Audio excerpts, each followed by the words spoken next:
I mean, I would have liked it to have been something else because it was very painful for you.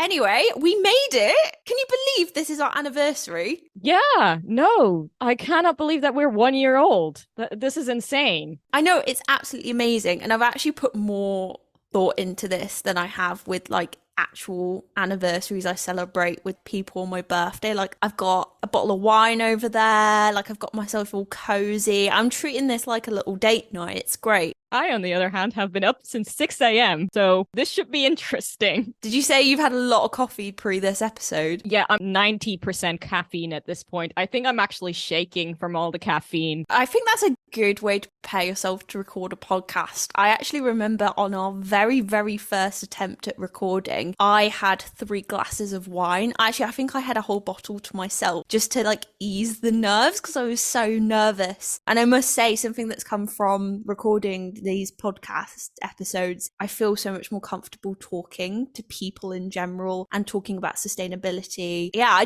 I feel way more confident. Yeah, it's been an absolutely fantastic experience. And I no longer have to have a bottle of wine for my nerves. I might have one just because I want one, but not because I'm nervous. So we've come a long way. Go us. Woo. Yeah, we certainly have, and there's a reason that no one's ever heard that episode. You could tell that Beth had a bottle of wine, and it was our first episode. I still remember Beth and I think we got through 40 minutes of recording, and then I was just like, Beth, we never even mentioned the name of the podcast. Oh my God, I remember that. They're deep, deep in the archives now. And I remember as well when we started on one of the first episodes, I think it was we were talking about cups, our namesake, and that episode took 5 attempts to do, and we ended up releasing it in season 2. It just would not work, and we were losing hope. And then we started another episode, and I remember us messaging each other going, that was fire. We just like bounced off each other so well. That was such a good episode. That cup episode, I hope everyone appreciates because that took about 5 attempts. Yeah, who knew milk was going to save us? I know. I loved the milk episode. That was a great first episode to start on. That's actually quite a good question. What has been your favorite episode to research and do? Of course, the milk one holds a lot of nostalgia because it was the first one we got right. It's one of our worst performing episodes. But I really like Fast Fandom because we get to be nerdy in that episode and we get to talk about anime and comic books and our hatred for Funko Pops. I actually have to agree with you. That was one of my favorite episodes. And obviously I love talking about my hatred of those little plastic Funko Pops that we don't need and they're not even collectible anymore. But anyway, you can hear my whole rant in the episode. But I loved that episode because I haven't really heard anyone in the sustainability community talking about that aspect of sustainability, and it's obviously a really big part of me and Marie and how we became friends. So that was a really, really good episode. I have to agree with you. I also really enjoyed that episode, and obviously I have to say the one episode that I researched, the period episode, I was really proud of myself for doing. I had to keep going to Marie to like triple, quadruple check all my facts because I was so nervous, but I thought it went pretty well. So we need to give Marie like credit where credit's due because the researching side of this is incredibly difficult. So yeah, I don't know how we would have done this without you, Marie. So yeah, well done. Thank you. I try. I love researching. I love finding a random topic and just going down the rabbit hole and then seeing like how something connects to something. Going back to the Fast Fandom episode where I learned that the big comic boom that happened where everyone wanted to collect the comic books because everyone thought they were valuable basically bankrupted the comic book industry. I found so fascinating how overconsumption broke the comic book industry, and that is a fact that is still like one of my favorites from the podcast. I love that fact as well. I learned a lot that episode. So I was thinking to kick things off, I was going to ask you what your favorite sustainable fail or win was from me from the past few series, this is a really great test of both our memories because now I've realized the hole I've put myself in. But yeah, did you have a favorite? Yeah, see, I'm at an advantage here because I edit these episodes. So I listen to these over and over and over again. I think my favorite one still has to be you losing your reusable straw. I never got that back. I'd completely forgotten about that. I was honestly so upset. That was my favorite thing. Yeah, I still think about that and it just makes me laugh. That is kind of the definition of a sustainable fail, really. I'm still gutted about that to this day. Thank you for reminding. My favourite sustainable fail, I'm sorry, I'm going to start with a fail from you. In person is absolutely when we went to Dira and we hiked up that mountain and we bought all them plastic water bottles, and then to your horror you realised that right in front of us there was a refill station, and also the extortionate amount of money that you spent on all them Cheetos. That's a brilliant memory. And also a non-in-person fail is definitely the fact that your phone battery expanded and looked pregnant, and then you dissected it and somehow got it to work again. I don't even think that's just incredible to me, and credit where credit's due. That is an absolute sustainable win. So well done. Yeah, that's still, I think, one of my greatest achievements in life. I mean, I did end up breaking the screen, but the battery worked fine. I felt like very strong, independent woman in that moment. Absolutely. I mean, again, do not try at home, but good for you. Hello, everyone. Welcome to Two Girls, One Reusable.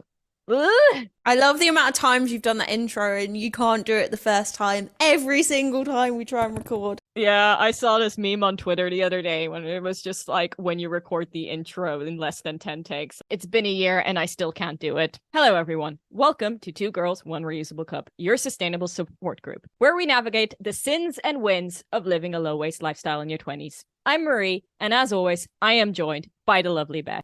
Happy birthday, everyone. Happy birthday. We have turned 1 year old today, and to celebrate this momentous achievement, we are doing a Q&A episode where we answer the burning questions sent by you, our lovely listeners. So, how do you want to kick this off? I think we could start with a bit of levity and a bit about us. And the question that I liked is, what moment cemented our friendship? Wow. I mean, we should start by saying we've known each other 8 years now, 9?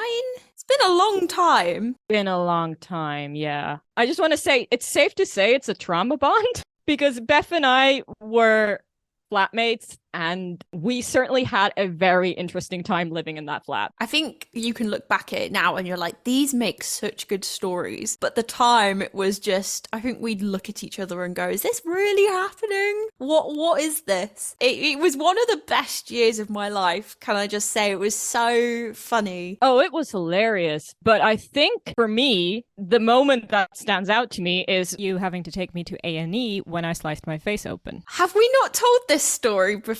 Because I've told so many people this story. We have not. I've told so many people. I mean, I've got the scar. I think you're right, though. This is definitely the point that cemented our friendship. I mean, I would have liked it to have been something else because it was very painful for you. But yeah, very, very interesting course of events. There's like a long context to this story. Beth and I, we lived in a flat with 10 girls, and basically only like 3 of us cleaned it the entire time we were there. Our accommodation was not the best. When we moved in, there was already a mouse living there. Oh my gosh, and goodness knows what else. At one point, the air was just flies.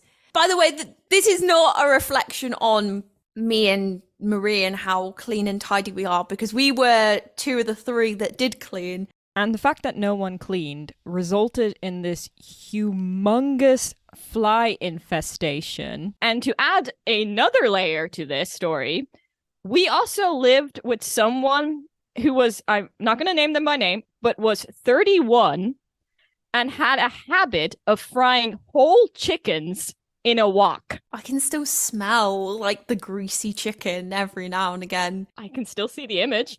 I love retelling people about this person because they don't believe me, and at the time I didn't believe it either. It was really surreal, but yeah, it was a very strange time. So because she cooked a lot of chicken in oil and didn't clean it up, there was usually oil everywhere. And unfortunately, one evening there was oil on the floor, which we didn't realize. Me and Marie, I think we had just finished some work we were doing. It was quite late and we were going out to get food because we were starving by this point. And we were like, we can't cook in this kitchen. We're gonna get sick. We cannot like cook. We need to leave. Oh, absolutely. And anyway, unfortunately, Marie was the first one to walk out and you ended up slipping on the oil and you caught your chin on the part of the kitchen where the wooden floor met the other part of the floor of the living room where it was uneven, and you sliced your chin. It was a really deep cut, actually. And obviously, like, you banged your head as well. It was awful. If you guys know, like, have ever been in like a halls of residence in the UK, you know that like the kitchen is usually made of this blue non-slip material, as I was told repeatedly by the halls people because they thought I was going to sue them. And then we had like a dining room area, and that area was separated by a metal bar that it was situated between an island. That's how you got into the dining area. And I basically slipped, fell face first, no bracing, no nothing, onto this metal bar. If I hadn't had fallen onto this bar, I don't think it wouldn't have been that bad. Onto the metal bar, sliced my face open, blood everywhere. Yeah, Beth gets me to my room, looks at my cut, and basically goes, oh shit, this is bad. I think the best part was I saw how bad it was and I was like, well, we've got to go A&E. And your first reaction was, oh, did I not tell you? I'm terrified of A&E. I hate it. And I was like, oh, great. This is going to be a really long night.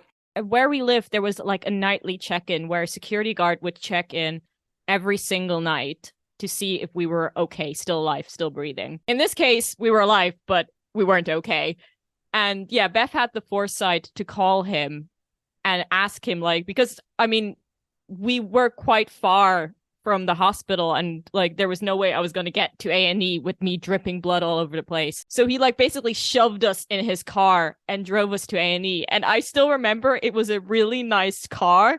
And I was just like thinking, don't get blood over it. Don't get blood over it. Don't get blood over it. Like Beth was like holding a paper towel to my face as like we drove to A&E. And I was just thinking, I'm bleeding. This guy is so nice. And I'm bleeding all over his car. I hadn't been to that particular A&E where we lived. I don't know why I would have been there, but I'd never been before. And this one in particular was like a maze. I remember walking around all these corridors with you and I had no idea where I was going. By this time, it was really late because when you'd cut yourself, it was quite late in the evening because we'd done a lot of work. It was not how I imagined I would be spending that evening, but it was a good bonding moment. Did you have to get butterfly stitches? I had to get 5 stitches. I had to get 5 proper stitches. I am, ironically, I know because I am a fashion designer, but I am terrified of needles. And then the second thing is I have a very high tolerance for anesthesia. So basically they told me like, you have enough inside you to knock out an elephant. Like, how can you still feel this? And yeah, getting stitched up was just like the worst thing. Like it certainly solidified the bond, like me crying my eyes out and Beth holding my hand as I'm being like stitched up by this lovely nurse. And yeah, I still got the scar today to remember that time. It was like you were going into labor and I was like holding your hand and supporting you. It was a very bizarre evening. But yeah, and I always remember that your parents bought me a little like gift bag of like Lush products and stuff to say thank you, and it was so sweet. And I was like, I haven't done anything. I literally just like held your hand, and yeah, I just thought that was really, really sweet. But yeah, what a bizarre set of circumstances. But yeah, it was definitely a bonding moment. Yeah, bizarre set of circumstances. I think is the whole summary of our experience in that flat that year. It's like you would think that was the highlight, but yeah, I think it was one of those things where generally I just like would like walk in and look around and go, and the hidden cameras are where? It was very, very strange. I didn't have another year like it. And bear in mind, I think did 4 years at university. Well, you did as well. And it didn't get much more strange than that. Unfortunately, on my end, it did. Following year, I had an even worse flatmate, if that was even possible. That it kind of shows that one landed me in the hospital, and I still go, no, this person was so much worse. I haven't had much luck when it comes to flatmates. But we survived. You survived. We survived. So the next questions we have are from Chatsunami, who has asked, what has been the highlight of the podcast so far? I mean, not to sound too cheesy, but it is definitely doing it with you. Aw, thanks.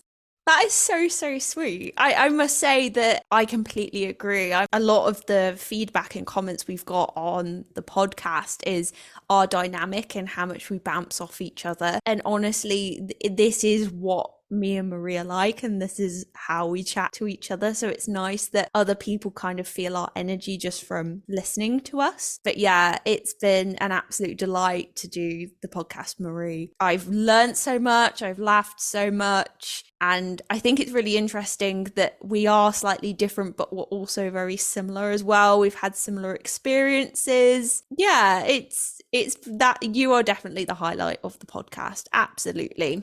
And I couldn't have done it without you. Like I said before, Marie does the majority of the research for the episodes and obviously the editing. And I've tried doing both them things, and it is extremely hard. It's an amazing job to do. Yeah, I think I'm the only person in the podcasting community that loves editing. Everyone else complains about editing, and I'm like, I love it. This is great. Yeah, I love editing, like not video, but audio, like audio editing. I can get lost in an edit and then look up and realize, oh, I've been working for 4 hours and not even notice it. See, I'm the complete opposite. I love editing as well, but it has to be video. Audio bores me. And that's really funny to say considering that we do a podcast, which people listen to. But editing audio is definitely not my thing. So hats off to you for doing that. I don't know how, I think you're the only person ever that actually enjoys it. So kudos to you. And the other thing I think that was a highlight of the podcast for me was the reaction to releasing the episodes, seeing it go international, seeing people make real duets to our videos and commenting on the issues we were talking about. It was so heartwarming, and it was just amazing to see people engage, because we honestly do this podcast because we enjoy it. We learn lots from it. We love spending time together. Well, I feel like I do.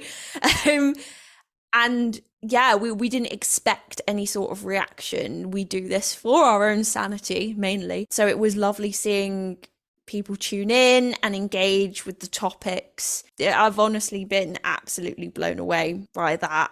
And the fact that we have created a little community of sustainable minions in our little support group. So yeah, thank you everyone who's given feedback and comments and engaged with what we're talking about. It really means a lot, and it's why we do what we do. So another question we've got is, what words of advice would you give to aspiring podcasters? Which I'm quite honoured to receive, because I don't feel like a podcaster yet, even though it's been a year. I don't feel like I've earned that title. So the fact that you think I am a podcaster, I'm very honoured by. What advice would you bestow on other podcasters, Marie? I think I need to quote Shia LaBeouf here and just do it. Going back to that meme. But honestly, I think the best thing you can do is start, but then also in an area that you love doing it with a person that you love doing it. Our podcast is certainly not the most easiest to put on, because I have to spend over a week of researching, and then there's a over 5-page script of all the information that I have to memorize. That certainly affects our upload schedule, but it's so worth it in the end. I think I'm gonna say we're horny for sustainability, but that's not gonna work. Oh my gosh, we're horny for sustainability. I want it on a t-shirt. I love that so much. We love talking about sustainability. And as Beth pointed out, this is basically just the conversations that we have on a daily basis, but we just press record. So I think just like make it easy. Obviously, the harder you make it for yourself, the least you want to do something. I really relate to what you've said as well, because you've said this to me before about creating content, and I always had a blocker. I don't know. I don't necessarily think it was nerves or being worried about what people would think about the content. It was this blocker of starting to do something because I'd want it to be perfect and polished. And I think what I've learned from you telling me just to go for it and being inspired by you doing your own content is just being unapologetically you. Be authentic. It doesn't have to be polished, because otherwise, I was saying this to Marie before, we're like every other podcast in a podcast studio, or if you're creating content that looks like an advert, it's an advert. It's not authentic content anymore, and it's just all the more reason to just give it a go. It doesn't matter. You're creating something and putting it out into the world. That is amazing in itself. And being proud and brave enough to do that is amazing as well. So Marie's right. Honestly, just go for it. Do it because you enjoy it and be yourself. Me and Marie expect nothing from this. We just enjoy doing it, and we've gained so much from doing it. So yeah, I think that's really good advice, Marie. I'm very wise. So wise, and horny for sustainability apparently as well. So we've got some more questions from Rasheen from Root Hack Podcast. Thank you so much, Rasheen. Rasheen asks, what motivated you to start the podcast in your niche? And we also had another question saying, where did the name come from and how did you come up with the podcast? My answer to this is always depression. Looking at the state of the world and going, what? I think there's a reason we call this, and we really lean upon the whole sustainable support group, because it's not therapy, but this is how we deal with eco-anxiety. We talk it out, and we do the digging, and we find the right information, and then we share it with everyone. So I think it is a way of self-therapizing. I don't know. It's a way of us supporting each other. Like Marie said before, this is essentially our conversations. We voice note each other, but we just so happen to be sitting down and we've pressed record. So that was definitely a big motivator. I think that's a great answer. And then I think where we got the name, that's all Beth. To be honest, I was very hesitant at first. And then every now and then I get like a compliment on Twitter where they're like, I just saw your name and burst out laughing. It has led, unfortunately, the unfortunate circumstance of our name has led to my family questioning it, and that led to a pretty awkward conversation. Thanks for that, Beth. No worries. Usually when I come up with names, I spend a lot of time thinking about it. This was one of the rare occasions where this literally was like word vomit and it came out of my mouth. So me and Marie were actually on a video call to each other, and I think we were talking about like, why is sustainable toothpaste so shit? And then I joked and said, oh, we should do a podcast, and we were talking about it. And then I literally just burst out with 2 girls, 1 reusable cup. And then you were like, oh, that's great. And I was like, I don't know where that came from. So it was meant to be. And likewise, every time I've told someone, and I've actually brought this up to people I've worked with or interviews,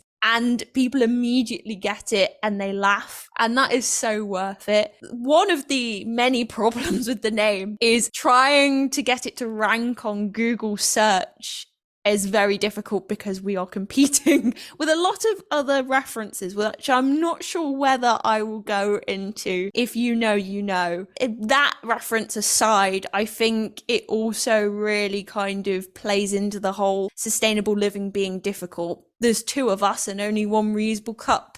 That's really impractical, which a lot of sustainability is most of the time. So I think it's kind of a double entendre. Like, obviously there's a funny reference in it, but I think it actually really plays into what we talk about a lot. We need to make fun of sustainable living because it's not perfect, and actually it's better to be imperfect than to try and do it perfectly, our big motto. Because yeah, it's incredibly difficult, and I think if more people can get involved and we can poke fun at it, the better. So that is kind of where the name came from, and I'm very sorry to burden you with that, Marie, but that is what's going to make us famous and be part of our biographies. So you are welcome. Shout out to We Need Roads podcast, who asked, do we get a second reusable cup on our anniversary? That comment just made my day. See, this is really ironic because I really wanted to get you an anniversary present. I know, super cute. And I really wanted to get you a reusable cup that had our podcast name on it. But then I thought, oh my gosh, like Marie spent 6 months looking at like sustainable Kindles, and she usually takes about a year to make a buying purchase. If I buy this for her, will it stress her out, especially if it's a surprise? And the fact that I think Marie probably owns hundreds of reusable cups and bottles by now.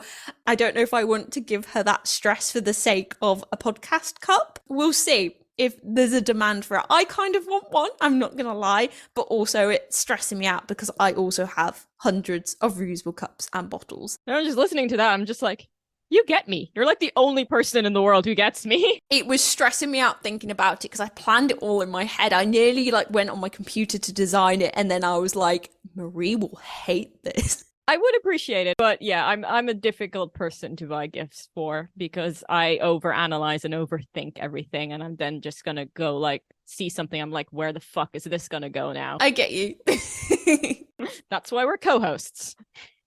So another question we got was, what do you wish you could have done better when you look back? I'm not sure about this one, Marie. Is there anything that kind of stands out to you? There are definitely some facts I did get wrong at the beginning, or some new research has come to life. Like with that, I always say, I'm doing the best with secondary sources that are available to us. Unfortunately, Beth and I cannot do research, and also we cannot afford to pay for like proper research papers. I usually just read the summary and then hope that someone else has written a summary about that paper so I can get the gist of it, because then like I press download and it's just like pay $10.99 to find out the environmental impacts of compostable cups, and I'm like, I don't have that money. So yeah, I think there have been like some facts I've gotten wrong. And I've definitely improved my researching skills since we started. I've also changed how I research for this podcast. And I think down the line, we'll probably have to do like a corrections episode. But other than that, I think we're doing quite well. Not to brag, I wouldn't say what could we have done better, because I can't believe no one's said this yet, but it's a journey. And I like how much we have improved. I was saying before that I find like my speech is a lot better and a lot more confident, a lot more considered in life in general. I feel like I've learned more. I feel like I've become a better listener. I feel like I approach kind of climate action and sustainability differently now. So I wouldn't say I could have done it better. I'm glad I've been through that process. And I didn't realize doing a podcast would teach me all them different things, to be honest. But yeah, really, really glad I've done it. All right, this is a really good question. And I feel like it comes from like a very serious place, and we're not going to give a serious answer. So Rasheen has also asked, what mic recording gear do you use? And I love the idea that they think we use gear. Marie, what's your setup? So my setup is, I mean, it's very frustrating because I actually put money into my setup, and the only thing we actually had a problem with is my setup. So, I did a bunch of research because Beth and I decided to do this podcast in November. So I thought, you know what? I'm going to ask for a podcasting microphone as a Christmas present. So I did a lot of research. I looked at a bunch of options. I settled for like everyone saying this is the number one podcasting microphone that you should get, the Samsung Q2U. And I've had it less than a year and it broke on me. And not all of it, but what makes this microphone special that it has USB and XLR, and the USB has just given up. I've tried multiple cables. I've tried different angles, everything. It just doesn't work. So I had to update to an XLR setup, which I was very fortunate that my brother had a spare soundboard, I don't even know what it's called, that he lent me. So now I'm using the Focusrite Scarlett 2i4 soundboard. I have no idea what I'm doing with it, but it seems to be doing the trick. And then another area of difficulty that we had, and the whole reason we were using USB at the first time, is that my laptop has from the very beginning had a problem with its fan, that the fan is constantly on. And even though I'm using a dynamic microphone, it gets picked up by the fan. So you can hear this white noise in the background. We've tried to fix it since, but sometimes you might still hear it in the background. I'm sorry, I cannot do anything about it. That started off with recording the podcast on an iPhone, and then the sound box thingy mabob kind of filtered out that white noise. So I'm back to using the laptop, but I think you can sometimes still hear it. So that was like my very guerrilla style podcasting thing. And to top it all off, I'm recording this all on garden furniture because I don't own a desk. The amount of things that Marie has gone through to be able to do this podcast is remarkable. You even had to use your mum's old iPhone, and Marie is very solidly an Android user. You've probably heard from the mobile phone episode we did. And to be able to record, you had to use your mum's old iPhone, which she sent to you. Marie's had to make a lot of changes to get through this. And we need to show a picture of your setup because it's really sweet actually, with the little garden furniture and everything positioned just so you get the sound and the internet just right. It's remarkable. In contrast, I find it really funny because you, like you said, you've had a lot of problems with your microphone that is a professional microphone, and that's why we've had a bit of delay with some of our episodes. In contrast, I've had zero problems with my setup, and my setup is literally my MacBook with my partner's gamer headset that I found in the drawer. And this is, bear in mind, like maybe 8 or 9 years old. It's a proper old school Call of Duty style headset, and it works like a treat. So, you know what? Sometimes the budget ways are the best ways. This really plays into the whole thing I was saying about being authentic. It'd obviously be nice if me and Marie could be in a studio together more because we could spend time together, but then we'd be like every other podcast. I like that it's very much keep calm and carry on with how we've set it up. Yeah, I'd love to see other people's podcast setups. Please share them with us. If they're as good as ours, I'd love to know. And to add the cherry on top of this, we record this podcast on Zoom, but because Beth and I are so broke, we cannot afford to pay for Zoom. So we have to stop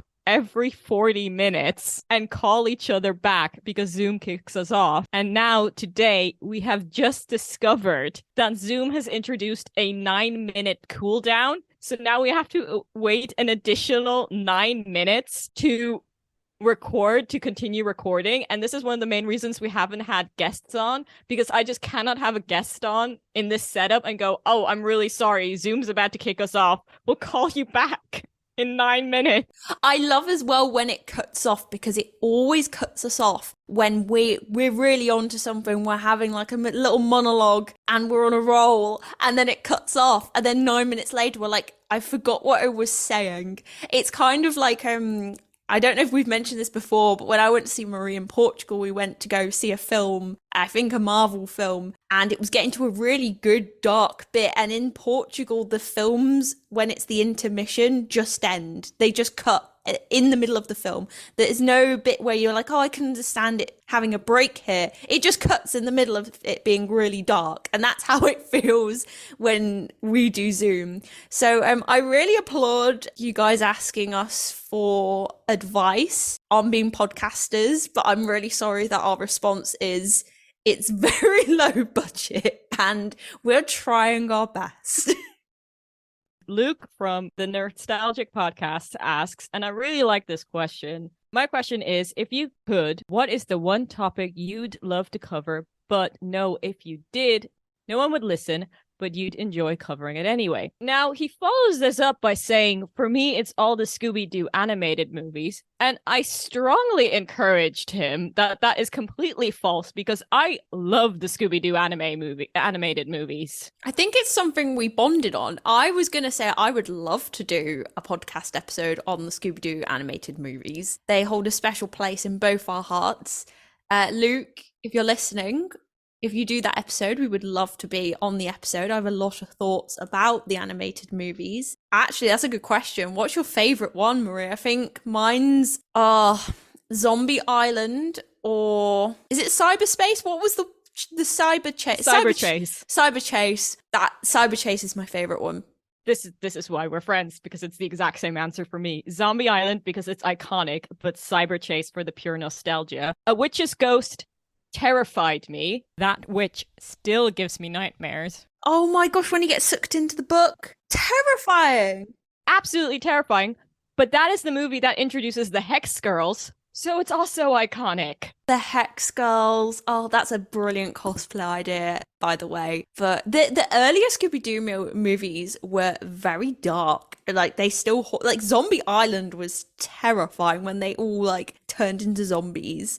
Sorry, spoilers for who hasn't seen them, and why haven't you seen them? Like, come on, they've been out for years. We digress. We would absolutely do an episode on the Scooby-Doo animated movies. They are amazing. Yeah, that is a really good question. And me and Marie can definitely waffle about a lot of different subjects. What would you do an episode on, Marie, if you could? Not to sound harsh on us, but I feel like that this is our entire podcast. Well, Beth is more like market orientated than I am, but like, so Beth is always a bit concerned, like, oh, will people listen? But I'm like, I'm interested in it. I want to research this. I'm going to talk about it. Like, because there are a few things, like, for example, and that this is no shade on you, Beth. I think it's just the nature of the subject. Period episode is also one of the ones that hasn't done that well overall, and I think it's because of the subject matter.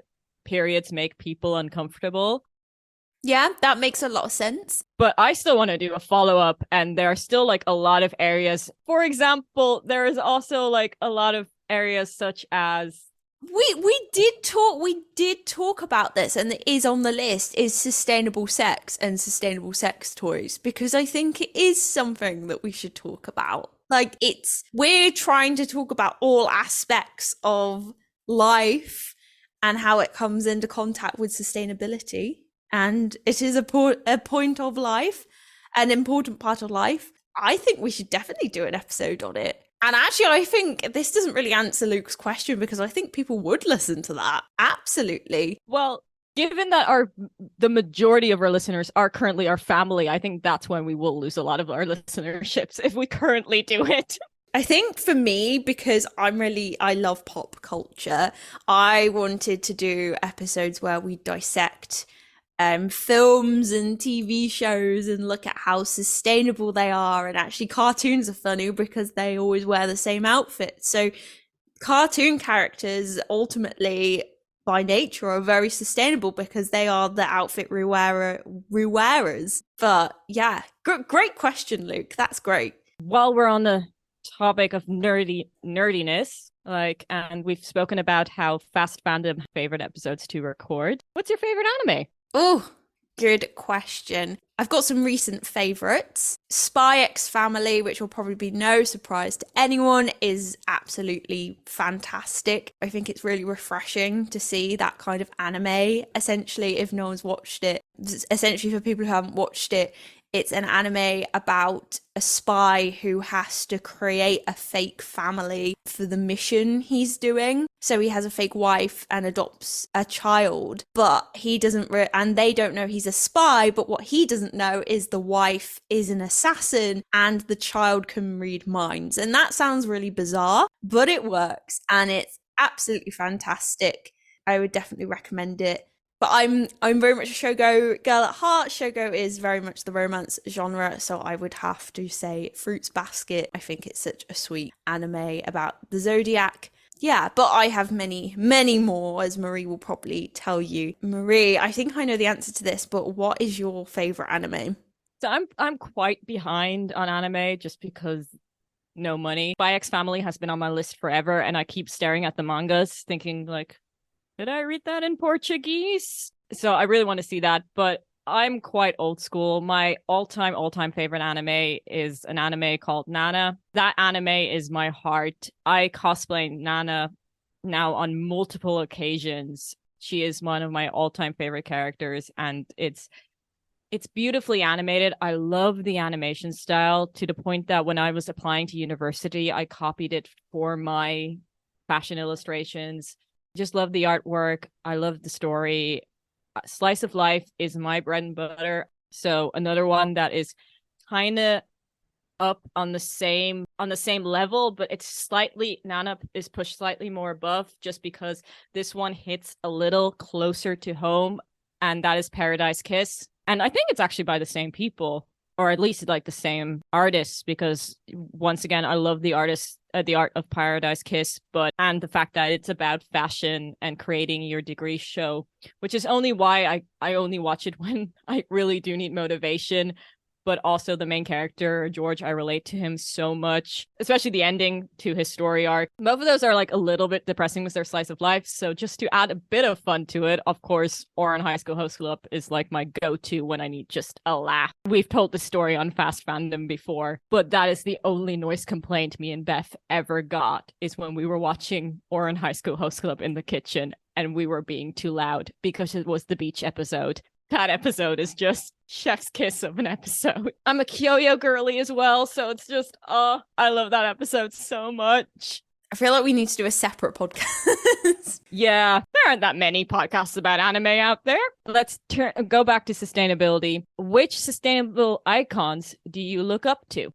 Oh, this is a really good question. So I have a few, especially on Instagram, that I really look up to. I really like, and my absolute apologies if I'm saying the name wrong, but I love Venetia Lamanna. If you don't follow her, she does some amazing content focused a lot on slow fashion. The content she does is really, really funny. Her boyfriend is quite a famous vegan chef. And what she does is she pretends to bake and like show cooking videos of herself making food and stuff. But she's actually explaining and exploiting how fashion brands are operating. So she's done loads of videos on Shein and H&M, and they're so easy to like digest.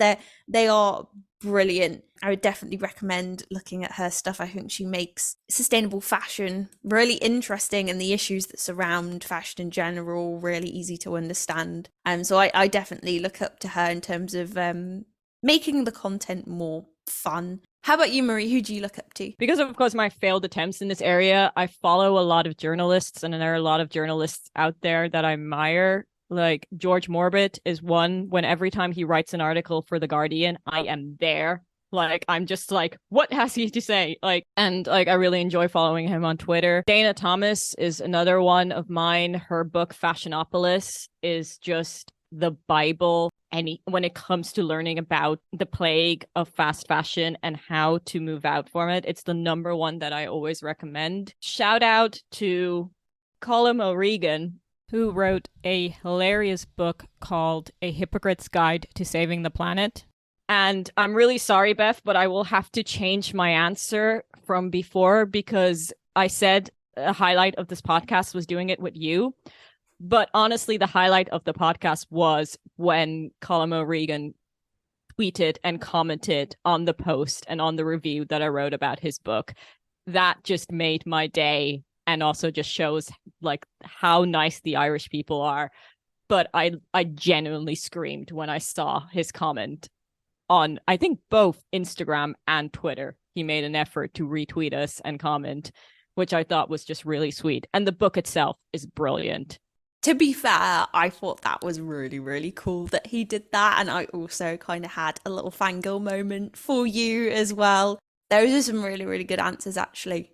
And actually, that reminds me of an account that actually kind of inspired us to create the podcast because of the dynamic, is the Useless Project. The Useless Project hosts a whole load of community events like swap props, workshops, art evenings, just the friends dynamic and their content really inspired us. So yeah, but it's been lovely not only looking up to these people, but interacting with them in the sustainable community and them engaging with us and what we've done. It's kind of come full circle. It's very, very cool. Besame from Ethical Influencers has been like a huge support and just also very lovely to interact with.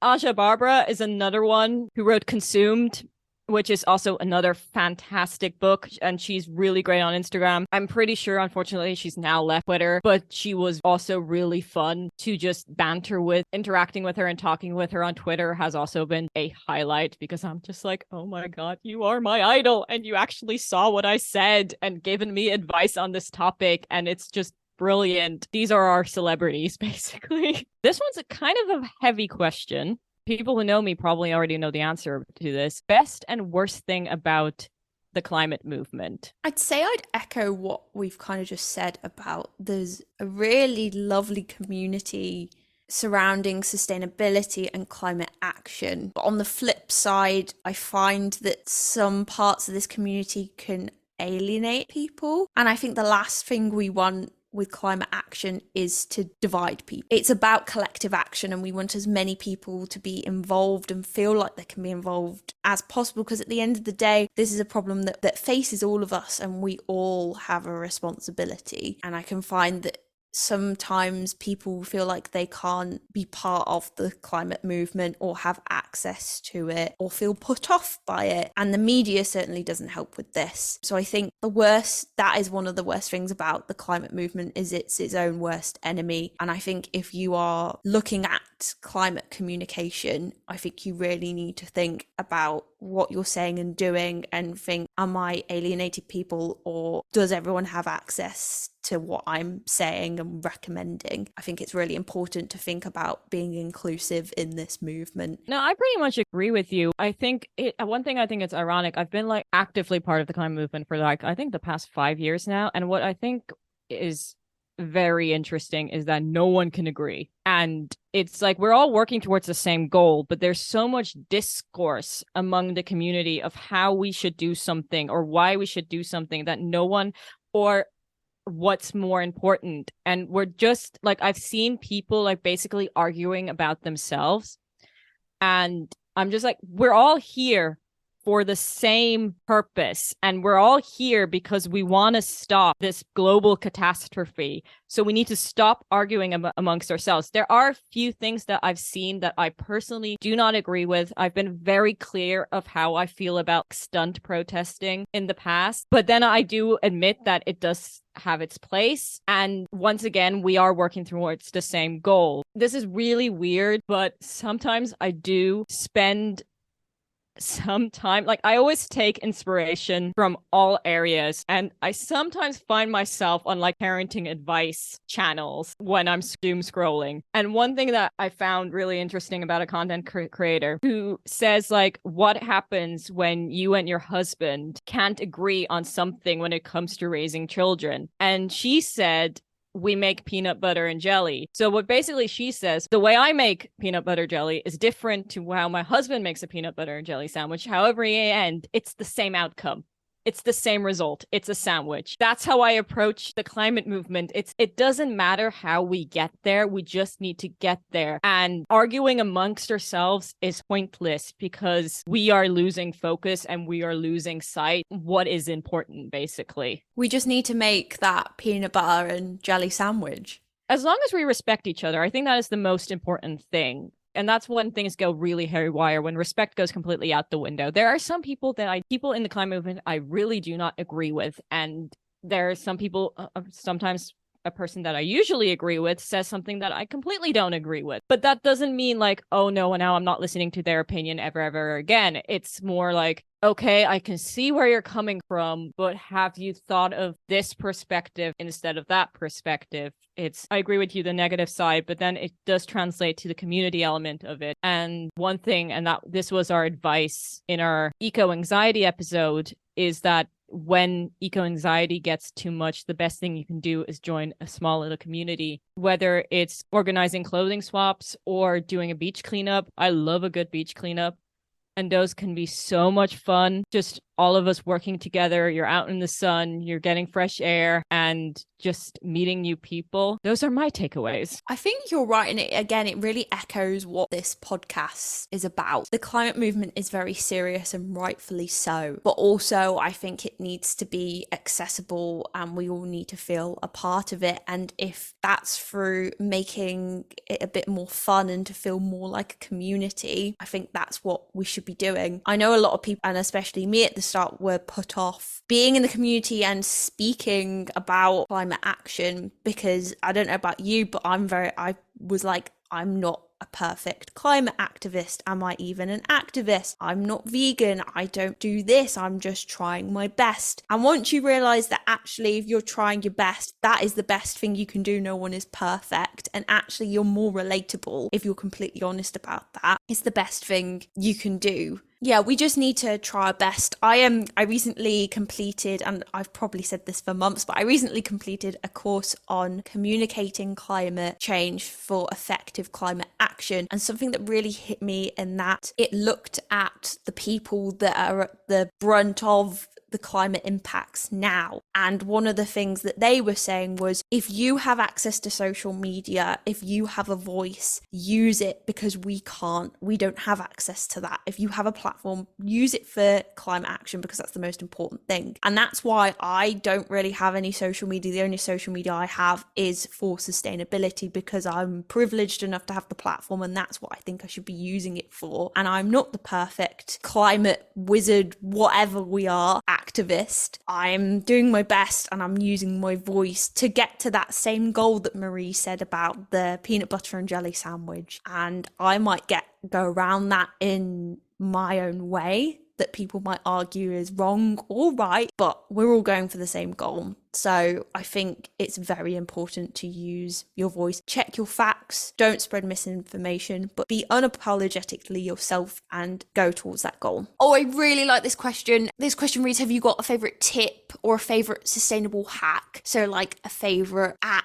or trick or sustainable object that you use. This is where we go back to like, oh, sustainability is imperfect thing, because like when I like started this, I had like my arsenal of like reusable cup and reusable cutlery and reusable napkin that I used to bring everywhere with me. And then the world shut down and I didn't use those things for 2 years and they sat in the drawer. And even now that I'm back out in the world, I'm like, do I really need this stuff? Like, why did I buy it? So I think I'll jump off on like favorite app. My like favorite app, sustainable app that I use like almost like on a daily basis for reference is an app called Good On You, which evaluates how sustainable a brand is. And it's just so convenient because it gives you like a 5-tier rating and you can just look up a brand and then immediately see like if it's good, or like the top one is great and then the bottom one is we avoid, and then there are 4 other tiers in between. And it just gives you such a quick like frame of reference. But not only does it give you like a rating on the brand, it then gives you a suggestion of a sustainable brand within that same price point. And then you discover small businesses, which I think is really cool. I think that is a tool that I use nearly every single day. It's really reassuring that you have that in the palm of your hand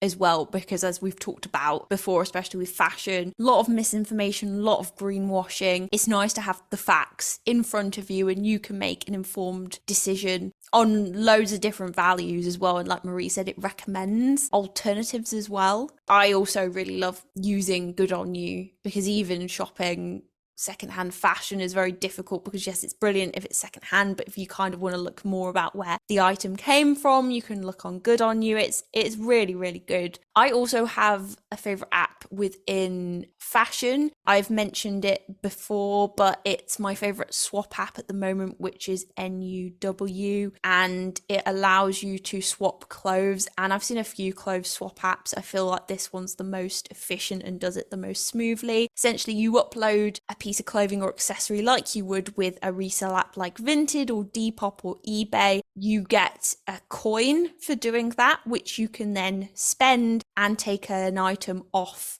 NUW. You literally just pay for the postage and then that item is yours. And I've found some absolute gems on there. It's really good if you're looking for something in particular. You can hold on to your coins and then swap when you need. It's a really good solution if you don't want to sell things and you want to make sure clothings go to a good home straight away. Definitely would recommend it. It's super easy. Definitely an absolute favorite. And a little sustainable hack, which I've mentioned before, is if you struggle with shopping from resale apps like I do, especially with trying things on like trousers and getting stuff off there and finding things don't quite fit you, my little hack is if there's a brand you quite like, go into the shop, try it on, make a note of the size and the type, and then look on your resale app and see if anyone is selling one second hand, and then you've tried it on before you've bought it. So I thought we'd end the episode by asking what our favorite takeaway was. And I don't mean the takeaways we'd have at uni. Shout out to Yumpchi, which was absolutely amazing and got me through some very long nights. What was your kind of main takeaway from the series? What have you learned from this podcast? I think my main takeaway is that perfection is never necessary. And I think we've said this throughout the podcast and throughout this episode itself, that celebrate the imperfect, which I think is important to always remember. We are certainly not perfect. We have honestly no idea what we are doing. As you guys found out when you asked about our setup, this is like everything is held together with just hope, and chewing gum and hope is what's keeping the podcast together. I'm going to rephrase that. Post-it notes and hope is what's holding the podcast together. Many post-it notes. Dude, my obsession hasn't stopped. It is still there. That's another takeaway. That is the main takeaway. I'm trying to get clean, and my post-it note obsession is still there. And I'm still thinking about those transparent post-it notes. This is what the support group's really here for. It's been over a year. Like, I've gotten into Bookstagram now, and they keep showing up on my Bookstagram feed. And I'm just like, I want those transparent post-it notes. And you can get transparent highlight stickers now as well. Like, it's so lucky that I don't own any physical books, because I would be spending all my money on that. Agree. That's actually a really good answer, annoyingly. And that is the basis of the whole podcast, is we're not perfect. You don't have to be perfect to be part of this movement. It's actually more fun if we all talk about how we're kind of what we're doing within this movement, how we're messing up and celebrating when we are doing amazing things. It's all about being human at the end of the day. And I kind of echo what I said before about being unapologetically yourself, because otherwise you would never do anything. And I know, because I was at that point where I had a massive block and I wasn't going and talking about the things I wanted to talk about. I wanted to do this podcast and I wouldn't do it. I wanted to do content. I wanted to be part of the movement and I wouldn't. And when you realize you don't have to be perfect to be part of it, and you should be using your voice and your platform, we're all going towards the same goal, as Marie said. That's really liberating, and you feel so much better once you realize that. So yeah, my main takeaway from this podcast is we're doing an amazing thing, and we want as many people to be involved as possible. You don't have to be perfect, but you should be part of the journey anyway. See, I got journey in there. Are you happy? I am very happy. Remember, folks, it's a journey. It's a journey. And I think that concludes our Q&A episode very nicely, unless you have anything else to add. I was just going to add thank you so much to everyone who submitted questions. Again, I'm really honoured that you have been asking us for advice on podcasts, considering what we've just revealed to you. But thank you so much for everyone who got involved, and thank you for everyone who continues to support and engage with us. And we're looking forward to doing more of what we're doing. Yes. Once again, a huge shout out to Chatsunami, Root Hat Podcast, Nerdstalgic Podcast for submitting your questions. You guys are awesome. But I also just want to shout out not just any book club for always bantering with me on Twitter about books and movies, Midlife Crisis, Review It Yourself, We Need Roads, Stew the World Order. The indie podcast community is the best community. I am sorry, but not sorry for all the red, white, and royal blue spam. As Beth said, I am unapologetically myself. A huge thank you for sticking with us and our sustainable journey for the past year. You can join a sustainable support group via social media. You can find us on Instagram at 2girls1reusable cup, or you can follow our individual socials. You can find me at Life on Mars and Beth at Sustainable. You can also follow us on Twitter, which has now become the official Red, White, Royal Blue fan account. Beth is honestly looking at me like, what have you been doing on Twitter? I have nothing to do with Twitter at all. They met at a climate conference, so it's relevant. I am sticking to that excuse, people. And I guess I just wanted to say happy birthday, Marie. Thank you so much for doing this with me. I honestly really enjoy it. Me too. Seriously, I could not do it without you. Finally, I've always been very jealous of other podcasts for having a sign-off phrase. And this was recently commented on one of our posts by Not Just Any Book Club or Not Just Any Pod. And I liked it so much that I am stealing it.